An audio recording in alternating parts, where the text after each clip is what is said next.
श्री शिवाय नमस्तुभ्यम। सभी भक्तजनों को मेरा प्यार भरा नमस्ते। सावन के महीने में भगवान शिव के द्वादश ज्योतिर्लिंग के दर्शन और उनकी पूजा का विशेष महत्व होता है। ऐसा कहा जाता है कि जो भी व्यक्ति इस महीने इन 12 ज्योतिर्लिंग में से किसी एक के भी दर्शन करता है, उसका जीवन सफल हो जाता है। आपको ये भी बता दें कि साधक द्वारा घर पर बैठे भी पूजा के समय द्वादश ज्योतिर्लिंग का स्मरण करके भगवान शिव की पूजा उपासना करने से कई प्रकार के दोष और संकट दूर हो जाते हैं। आज के वीडियो में हम आपको यही बताएंगे कि भगवान शिव के 9वें ज्योतिर्लिंग की कथा, वैद्यनाथ ज्योतिर्लिंग की कथा। लेकिन कथा शुरू करने से पहले अभी तक आपने हमारे चैनल को सब्सक्राइब नहीं किया है तो कर लीजिए और कमेंट में ओम नमः शिवाय जरूर लिखिए। तो शुरू करते हैं बाबा वैद्यनाथ ज्योतिर्लिंग से जुड़ी कथा। भगवान शिव के 12 ज्योतिर्लिंग में से वैद्यनाथ ज्योतिर्लिंग 9वां ज्योतिर्लिंग है।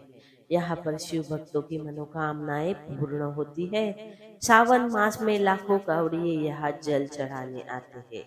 यहाँ के ज्योतिर्लिंग को कामना लिंग भी कहा जाता है, यानी यहाँ की पूजा से विशेष इच्छाएं पूर्ण होती है।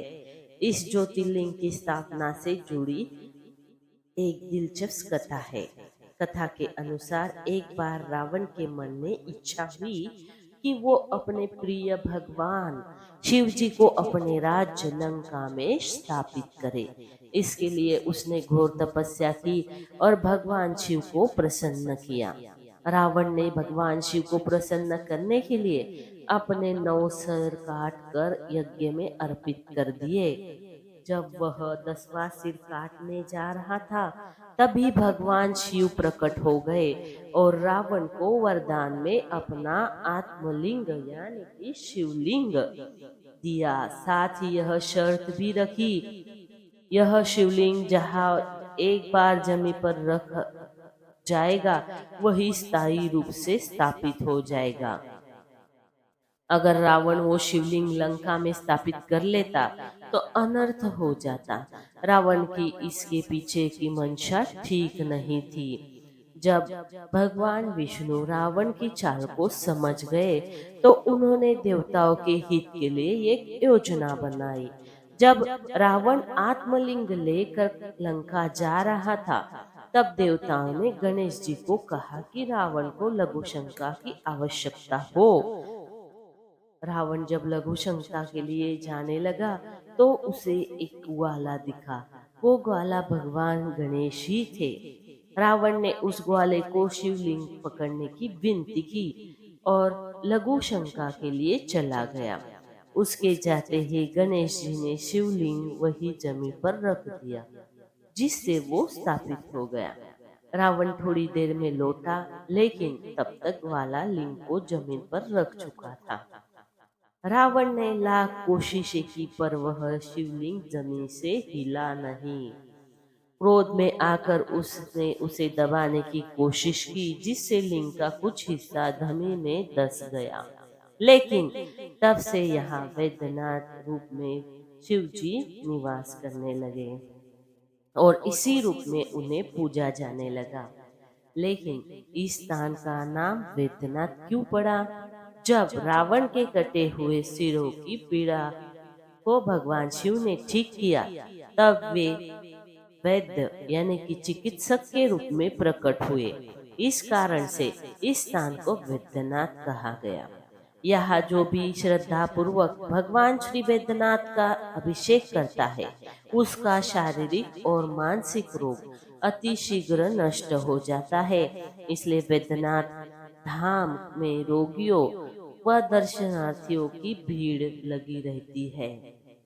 यह मंदिर भक्तों के लिए बहुत महत्वपूर्ण है, खास करके सावन के महीने में, जब लाखों श्रद्धालु यहाँ आकर पूजा अर्चना करते हैं।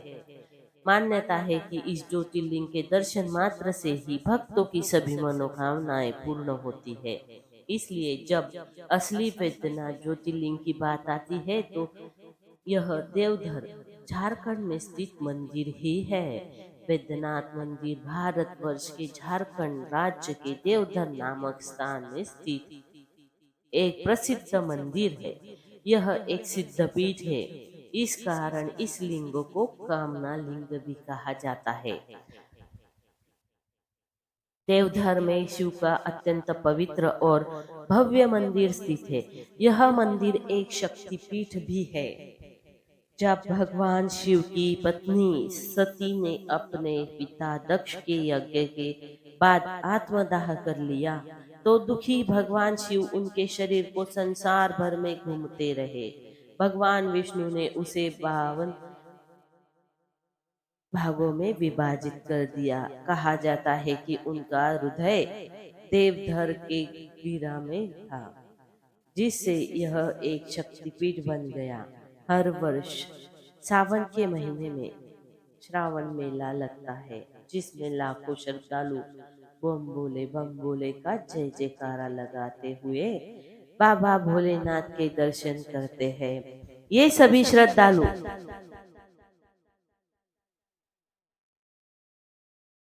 लगभग 100 किलोमीटर की अत्यंत कठिन पैदल यात्रा कर बाबा को जल चढ़ाते हैं। मंदिर में एक विशेष परंपरा यह है कि स्वयं सेवक शिव और पार्वती मंदिरों के शिखरों पर चढ़कर उन्हें पवित्र लाल धागों से बांधते हैं। यह अनुष्ठान शिव और पार्वती के दिव्य मिलन का प्रतीक है और इसे करने वाले श्रद्धालुओं की लंबी उम्र और अच्छे स्वास्थ्य का आशीर्वाद मिलता है। बाबा बैद्यनाथ मंदिर भारत की सांस्कृतिक विरासत, आध्यात्मिकता और वास्तुकला का जीवन प्रतीक है। इसका ऐतिहासिक, पौराणिक और सांस्कृतिक महत्व है। इसे भक्ति और आस्था का केंद्र बनाता है। चाहे आप आध्यात्मिक शांति की तलाश में हो या इसकी भव्यता और इतिहास को देखने आए हो, बाबा बैद्यनाथ मंदिर की यात्रा एक अद्भुत और प्रेरणादायक अनुभव है, जो भारत की सनातन आध्यात्मिकता का गहराई को दर्शाता है।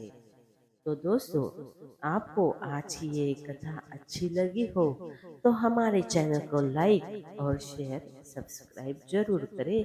धन्यवाद। हर हर महादेव।